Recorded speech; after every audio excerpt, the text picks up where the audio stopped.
La quatrième réunion ministérielle de la Commission climat pour la région du Sahel, que le Niger a l'honneur d'abriter du 18 au 20 octobre 2022 à Niamey, a pour objectif global de contribuer à l'opérationnalisation du secrétariat permanent de la CCRS et du Fonds commun Sahel. Au niveau des jeunes volontaires pour l'environnement JVE, la grande rencontre de Niamey sera une occasion pour eux de faire de plaidoyer. C'est une grande rencontre internationale pour l'ensemble des 17 pays de la Commission climat pour la région du Sahel. Et nous, en tant que jeunes volontaires pour l'environnement et le réseau de la jeunesse nigérienne sur les changements climatiques, nous pensons que c'est une opportunité pour faire du plaidoyer par rapport à la justice climatique au Sahel. Et c'est dans ce sens que nous sommes en train de préparer une animation, un spectacle que nous allons présenter à l'ouverture pour plaider davantage pour la justice climatique au Sahel, mais surtout pour reconnaître également et saluer le rôle qu'a joué le cadre transitoire opérationnel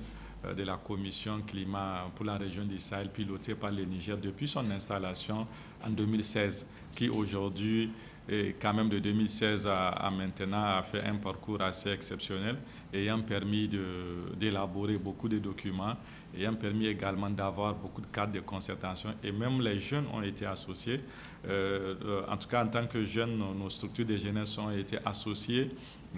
pour mieux nous approprier du plan d'investissement climat pour la région du Sahel, mais également un cadre de dialogue a été mis en place autour des acteurs de la société civile de la région du Sahel. Donc nous pensons que c'est des efforts d'implication qui ont été faits et qui méritent d'être salués. Et aujourd'hui, l'enjeu principal, c'est vraiment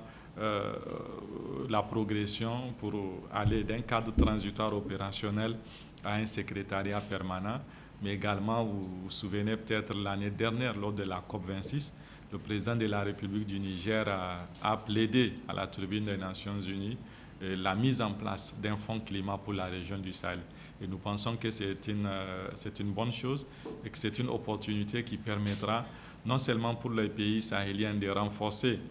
leur contribution nationale déterminée, mais surtout de soutenir la résilience de nos communautés. C'est également une opportunité pour mobiliser les ressources dans le cadre de la finance climat pour soutenir non seulement nos CDN, mais également toutes les actions visant à lutter contre les changements climatiques au sein de notre zone Sahel.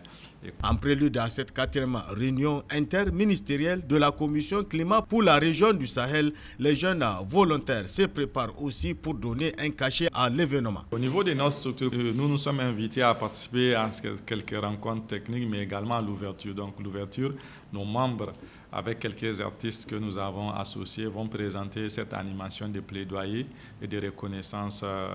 du travail remarquable, en tout cas effectué par le CTO de la mise en place jusqu'à nos jours. Mais également, ça sera l'occasion pour nos membres, surtout les jeunes des clubs verts, d'adresser des messages de plaidoyer à l'intention des ministres des pays membres du Sahel qui seront présents. Donc, entre autres messages, c'est vraiment de veiller à ce qu'il y ait la création du fonds climat pour la région du Sahel et que ça soit opérationnel, que ça vraiment tout de suite et maintenant si possible, mais également d'impliquer les jeunes et les femmes dans l'ensemble des actions de lutte contre les changements climatiques au sein de la région du Sahel. À noter que la Commission climat pour la région du Sahel est l'une des 3 commissions climat régionales créées lors de la réunion du premier sommet africain de l'action organisé à l'initiative de Sa Majesté le roi du Maroc en marge de la COP 22.